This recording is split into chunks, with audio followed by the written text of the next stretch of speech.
మాటలు ఆమోసు గ్రంథం 5వ అధ్యాయం 14వ వచనము.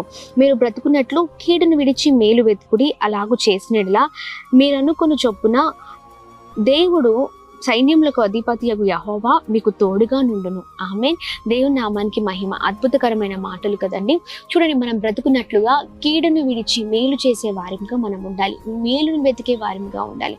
ఈ రోజున దేవుని తోడు నీ కుటుంబానికి నీకు కావాలా? ప్రియ సహోదర సహోదరి, దేవుని తోడు కావాలండి, దేవుని సహాయం కావాలండి అని ఇట్లా అంటూ ఉంటాం కదా.